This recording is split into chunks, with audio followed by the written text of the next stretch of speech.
अब मूल्यांकन के बारे में हम लोग देखें उधर शैक्षिक उद्देश्य अधिगम क्रिया व्यवहार परिवर्तन। शैक्षिक उद्देश्य अधिगम क्रिया व्यवहार परिवर्तन।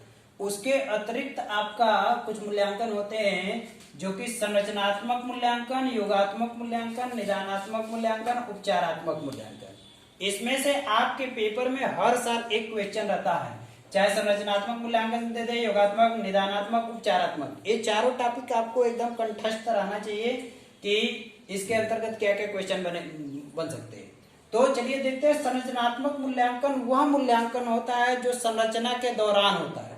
जैसे कक्षा में एक टीचर बालक को पढ़ा रहा है, पढ़ाने के दौरान वह जो मूल्यांकन कर रहा है वह संरचनात्मक मूल्यांकन होता है, क्योंकि अभी बिल्डिंग का फॉर्मेशन हो रहा है, वो उसके दौरान वो पूछ रहा है, उसके दौरान वो मूल्यांकन कर रहा है कि हमारे बालक को कहाँ गलती है, किस तरीके से गलती कर रहा है, क्या कर रहा है, कहाँ समस्याएं क्रिएट हो रही है, सारे संरचनात्मक मूल्यांकन के अंतर्गत आते हैं। जैसे एक बिल्डर बिल्डिंग बनाता है, एक बिल्डर बिल्डिंग बनाता है, बिल्डिंग बनाने के दौरान वो सारा मूल्यांकन करता है, उसमें देखता है कि हमारे बिल्डिंग कहाँ कमजोर पड़ रही है, उसको सुधार करने के पश्चात नेक्स्ट फ्लोर बनाता है, नेक्स्ट फ्लोर बनाता है, उसके ऊपर बनाता चला जाता है।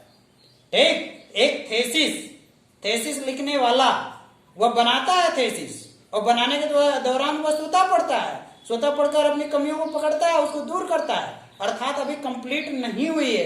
वह संरचनात्मक मूल्यांकन के दौरान वह अपना इवेल्युएशन करता है, अपना मूल्यांकन करता है। और इस तरह का जितना भी मूल्यांकन होता है वो सारे को हम संरचनात्मक मूल्यांकन कहते हैं। जैसे आपके परीक्षा में पूछा जा सकता है क्वेश्चन, एक कक्षा की परिस्थिति में एक शिक्षक कक्षा में बच्चों को पढ़ा रहा है, पढ़ाने के दौरान वह किस प्रकार का मूल्यांकन कर रहा है, पढ़ाने के दौरान वह चारों ऑप्शन दे दिया गया तो वह संरचनात्मक मूल्यांकन कर रहा है। नेक्स्ट है योगात्मक मूल्यांकन। योगात्मक मूल्यांकन क्या होता है? Summative evaluation. समेटिव इवेल्युएशन का मतलब होता है सबका योग, सबका योग। जब सबका योग हो जाता है तो वहां संरचनात्मक मूल्यांकन नहीं होता है, सबका योग करके दे दिया जाता है, वह योगात्मक मूल्यांकन होता है। जैसे आप दुकान पर किताब लेने जाते हैं, सारे राइटर किताब बहुत अच्छा बनाते हैं अपने नजर में, वह संरचनात्मक मूल्यांकन करके अच्छा से अच्छा बनाने का प्रयास करते हैं कि मार्केट में मेरा भी किताब चले। लेकिन आप दुकान पर जाते हैं तो आपने क्या किया? योगात्मक मूल्यांकन किया। योगात्मक मूल्यांकन की और यंत्र की अच्छी है तो साहित्य पब्लिकेशन का खराब है, तो इस तरीके से आप मूल्यांकन कर रहे हैं। इस तरह का मूल्यांकन करने के पश्चात आपने देखा योगात्मक मूल्यांकन, मतलब योग के दौरान जो वार्षिक परीक्षाओं का जो आता है रिजल्ट, वो योगात्मक मूल्यांकन होता है। और सारे संरचनात्मक मूल्यांकन के स्टेप टू स्टेप होता है, वो संरचनात्मक मूल्यांकन का पार्ट है। सेगमेंट वाइज टेस्ट होता है, सेमेस्टर प्रणाली होता है, वो सारे योगात्मक संरचनात्मक मूल्यांकन। नेक्स्ट है निदानात्मक मूल्यांकन। वेरी इंपॉर्टेंट टॉपिक है। संभावना है कि इससे प्रश्न आएगा आपके फर्स्ट पेपर में, और हर साल लगभग निदानात्मक मूल्यांकन से पूछे जाते हैं। निदानात्मक मूल्यांकन डायग्नोस्टिक इवैल्यूएशन। डायग्नोस्टिक इवैल्यूएशन वह होता है जिसमें कारण तथा उसकी त्रुटियों का पहचान किया जाता है। जैसे आप किसी डॉक्टर के पास जाते हैं, तो आपको क्या लिखता है? टेस्ट। कहता है कि जाइए डायग्नोस्टिक सेंटर पर टेस्ट करा करके आइए, तो डायग्नोस्टिक सेंटर पर और वहां लिखा रहता है निदान केंद्र। निदानात्मक मूल्यांकन वही काम शिक्षक करता है। शिक्षक उपचारात्मक में भी होता है, रेमेडियल भी टीचिंग करता है और डायग्नोज भी करता है। और वहां मेडिकल के फील्ड में आपका डायग्नोज करने वाला अलग होता है और उपचार करने वाला अलग होता है। यदि डायग्नोस्टिक सही तरीके से नहीं दिया तो उपचार करने वाला गलत ही करेगा, क्योंकि उसी के ऊपर वह डिपेंडेंट है। इसलिए डायग्नोस अच्छी तरीके से होना चाहिए, तब वह अच्छी तरीके से इलाज होगा।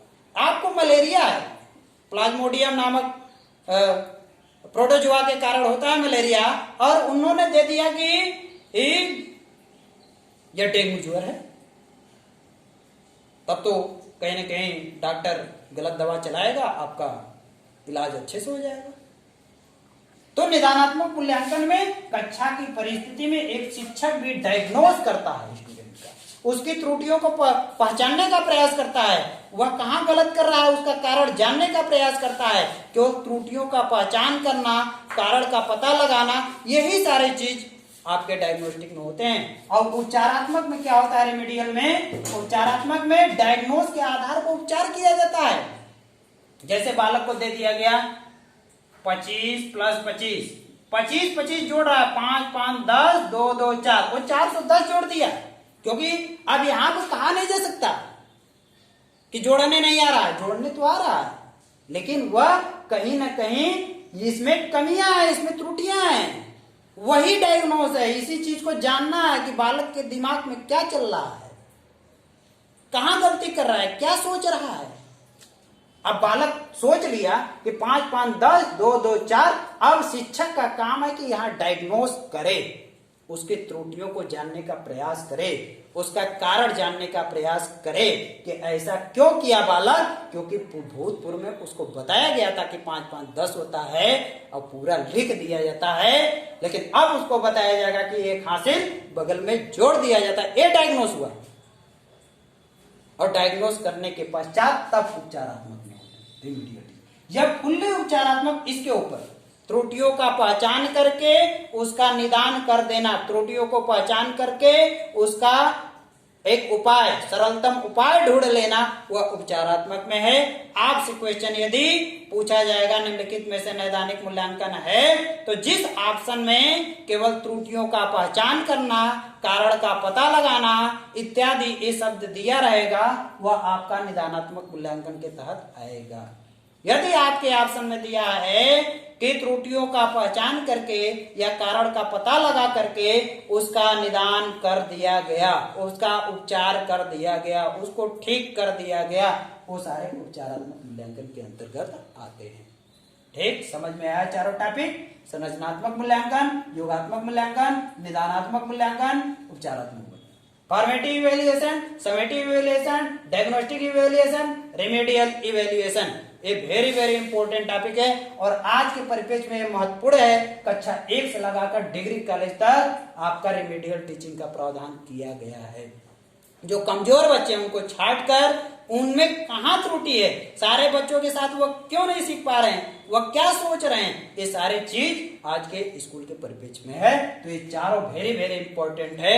आपके 16 तारीख से एग्जामिनेशन शुरू होने वाले हैं, उसमें एक क्वेश्चन यहां से रहेगा, कृपया इसको अच्छी तरीके से आप लोग ध्यान में बैठा लीजिए। ठीक, अब देखिए इस पर क्वेश्चन क्या है। पहला, नैदानिक मूल्यांकन अभिनिश्चित करता है। अभी मैंने आपको क्या बताया था नैदानिक डायग्नोस्टिक इवैल्यूएशन के अंतर्गत? अभी मैंने बताया कि त्रुटियों का पहचान करना, कारण का पहचान करना, ये सारे ऑप्शन में यदि ऐसा दिख रहा है तो आप आंख बंद करके लगाइए, वही ऑप्शन आपका सही होगा। देखिए, नैदानिक मूल्यांकन अभिनिश्चित करता है, एक क्वेश्चन पहला, इसमें पहला ऑप्शन है अनुदेशों के प्रारंभ में विद्यार्थियों का कार्य निष्पादन। कार्य निष्पादन आउटपुट की बात नहीं होती है। कार्य निष्पादन का मतलब वर्क आउटपुट। दूसरा है अनुदेशों के दौरान अधिगम की प्रगति और विफलता। अधिगम की प्रगति और विफलता इसमें भी नहीं है, प्रगति कर रहा है कि विफल हो रहा है, प्रगति कर रहा है कि विफल हो रहा है, उसमें आप होल तरीके से देख रहे हैं, न कि उसका त्रुटि का पहचान कर रहे हैं। होल तरीके से देख रहे हैं, विफल हो गया, कम नंबर पाया, नहीं गा पाया, गाना नहीं गा पाया, बैट बॉल नहीं खेल पाया, इत्यादि ये सारे चीज है प्रगति और विफलता का। तो आपने त्रुटियों का पहचान नहीं किया। अनुदेशों के अंत में उपलब्धि की स्थिति, उपलब्धि भी नहीं बताता है, क्योंकि इसके अंतर्गत त्रुटियों का पहचान करना, कारण का पता लगाना। नेक्स्ट है अनुदेशों के दौरान अधिगम की सतत समस्याओं के कारण और निदान। अनुदेशों के कारण अधिगम की सतत समस्याओं का कारण और निदान। ठीक, यही आया, कारण का पता लगाना और निदान करना, कारण का पता लगाना और निदान करना, वही मेरा डायग्नोस्टिक इवैल्यूएशन है। समझ में आया मेरे प्यारे छात्रों? अनुदेशों के दौरान अधिगम की सतत समस्याओं, जो कंटिन्यूअस उसकी समस्या चल रही है, उसका क्या कारण है, किस कारण के अकॉर्डिंग उसकी समस्या आ रही है, और उसका निदान करना। क्योंकि हमारे जो यूजीसी नेट के बच्चे हैं लगातार कहते हैं कि सर क्वेश्चन अजीब सा पूछता है, तो जो नेशनल टेस्टिंग एजेंसी पेपर का निर्माण कर रही है वो अंडरस्टैंडिंग लेवल का निर्माण कर रही है। आप चाहें कि हम किताब से रट कर उसको सॉल्व कर लें, ऐसा नहीं हो पाएगा। आप इसी तरीके से उसको समझते रहिए, क्वेश्चन कलेक्ट करिए, उसको सॉल्व करते रहिए। यहाँ पर सीधा अब यहाँ पर लिख सकता है अनुदेशन के दौरान त्रुटियों का पहचान करना, अनुदेशन के दौरान कारण पता लगाना, उपलब्धि क्यों नहीं हो रही उसका कारण का पता करना इत्यादि चीज लिख देता है, जो कि सारे नैदानिक के अंतर्गत है।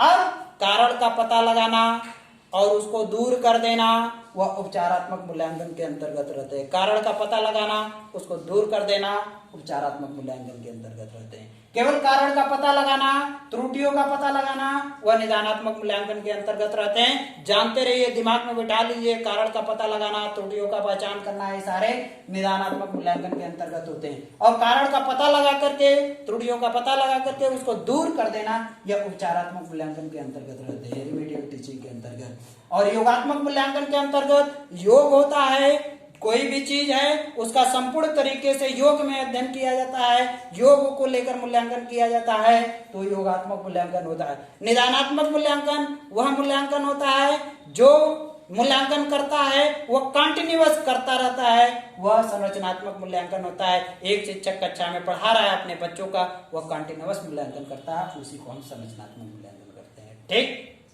अब नेक्स्ट टॉपिक अच्छे परीक्षण की विशेषताएं।